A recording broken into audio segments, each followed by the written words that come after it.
from Hi there, it's Adam here from ESOL Online, and in today's lesson we're going to have a look at English for care workers.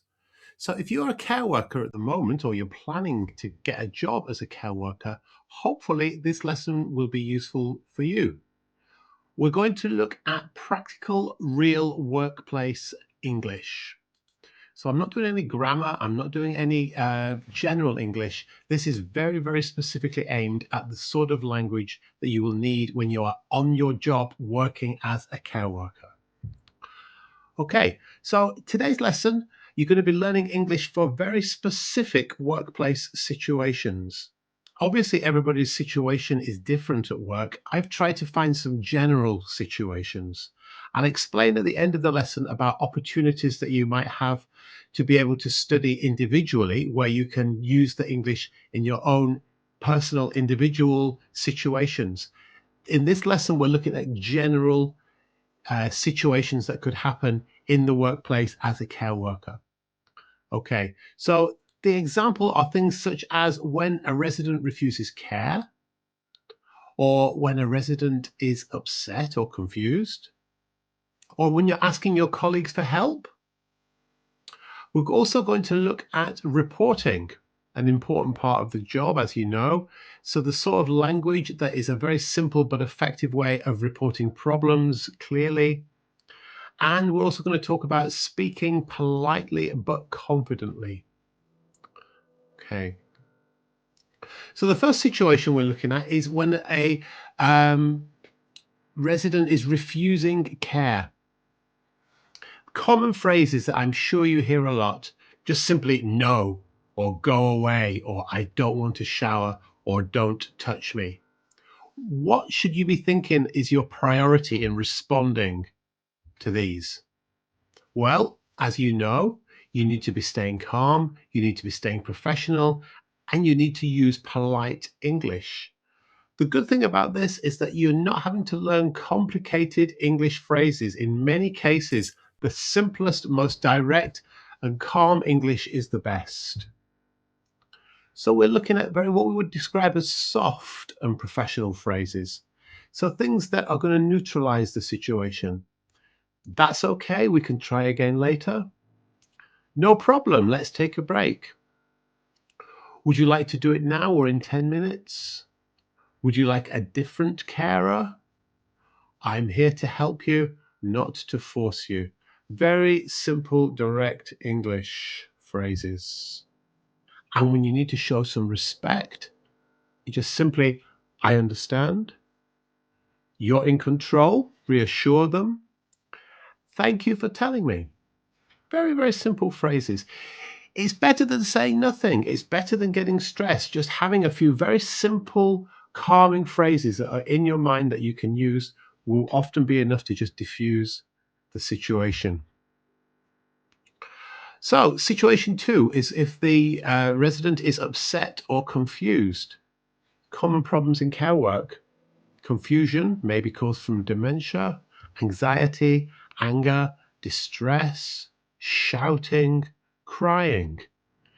And here again, your goal, very similar to in the last one, you want to calm the person, you want to speak gently, and again, to use simple English. So these are some good phrases for you to have in your mind.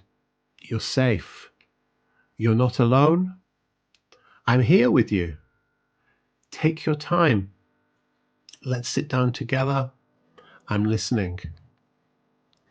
And if you want to show a little bit more professional empathy, I can see you're upset. I understand.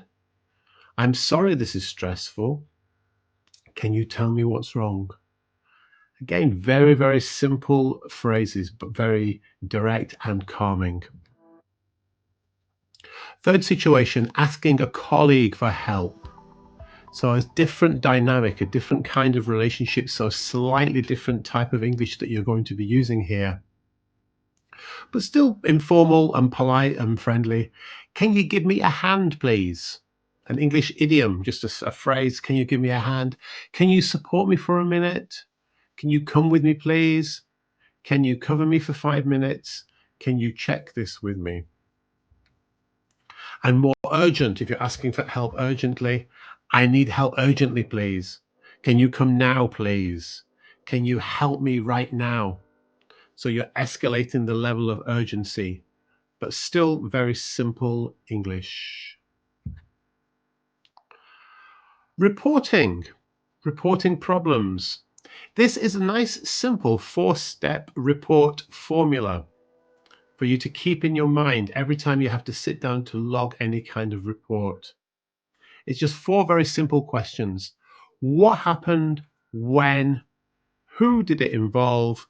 And what action was taken? 4 steps. Save you having to describe in lots of fancy detail.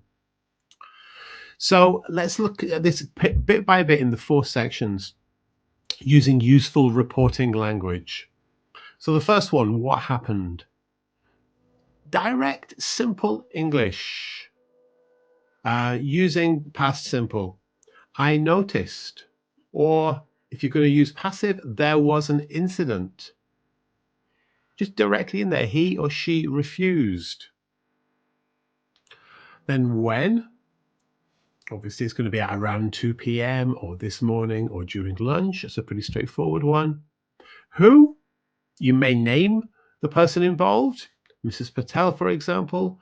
Or if it's going to be one where maybe you don't want to disclose the person's name in the report, a resident in room 12 or wherever they are, or just simply one of the residents. It depends, I suppose, on the type of report.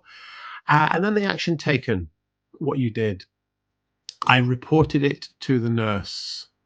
Again, notice past simple, no adjectives. I informed the senior carer. I completed the form. I monitored the situation. That's all. Very simple, direct language. You do not need to use any kind of emotional language. So let's put these things together then, and let's look at some kind of real reporting examples. For example, at around 10 a.m. when Mrs. Khan, what, refused to shower. I noticed a bruise on her left arm. He refused his medication. She had a fall in the bathroom. The family were unhappy about the delay. Again, direct language, simple language. So let's have a think about what kind of language you would use in these different situations. So the first one, if a resident refused a shower, what might you do there? How might you log it? Well, I mean, I'm just using some general ideas of the content here, but at around 10 a.m., the resident in room 10 refused a shower. I stayed calm and said we can try again later. See, nice, simple report. Not too long, not too detailed, but enough there to log. Next situation, a resident was upset and confused. Again, it depends on the circumstances, doesn't it? But just as an example of the kind of language, when we were in the lift going down to breakfast, Mrs. Jones became upset and confused. I spoke gently and said, "You're safe." Third situation, a resident had a fall. At around 2 p.m., Mr. Parker from room 4 had a fall in his bathroom. I reported it to the nurse. So those are some typical language to use in reporting situations. Okay, let's move on and have a look at a few grammar mistakes. Very, very common, simple grammar mistakes. I said we weren't going to study grammar in a lot of detail, but these are just a few examples of very common mistakes that I find with a lot of people that I'm working with. He don't want. He doesn't want. She very angry. She's very angry. Or if it's in the past, she was very angry. Don't forget the verb in there. I am agree. I agree. I explained her. I explained to her. Those kind of very simple grammar mistakes. Okay, so how about a little recap quiz? Just think back over what we've covered so far in this lesson. Have a look at these 3 questions and select which of the options you think would be the best one. You can pause the video if you'd like to have a think about it, and then when you're ready, start it up and we'll have a look at the answers together.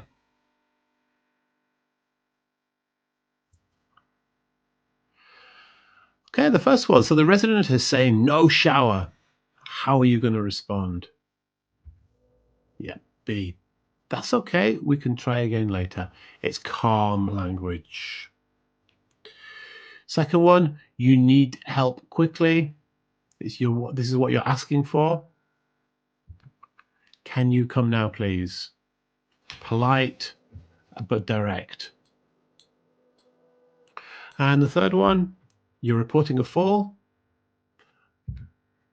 You want to give the detail. At around 2 p.m., he had a fall in the bathroom. I reported it to the nurse. Okay, so let's just recap on what we did today. We've looked at the English that you need for refusing care, to help with upset or confused residents, if you're asking colleagues for help, reporting incidents clearly, and we've seen some professional workplace phrases. So this is just a very general introduction. You know yourself from the job that there's lots of other situations that you can deal with. But this is just giving you a general idea of the kind of language that might hopefully be useful for you in the workplace. But what's next? How can you build on this lesson? Well, there's a couple of things that I can suggest to you. It might be that you want to do maybe a weekly session where you have a one-to-one with a tutor and discuss the problems that you've encountered during work. Great way to build your confidence, great way to practice. If you keep a log, keep like a diary or a notebook and write down the situations that happen through the week. And then when you have your one-to-one session, you can go over those and you can try and build your confidence and build up your vocabulary by practicing role plays and situations. So if that sounds good and you'd like to do that, have a look at my website. It's englishbuddyuk.com, and on there you can book some one-to-one tutorials. That's a really useful way of doing it. The second thing I can suggest, which this could be good for you in a general sense at work, but also if you were perhaps thinking ahead to the future and you're thinking that maybe you don't want to be in care forever, maybe you want to widen your opportunities and boost your English. A great way of doing that is to have a look at my Fast Track English course. This is a course that is especially for people who are living and working in the UK.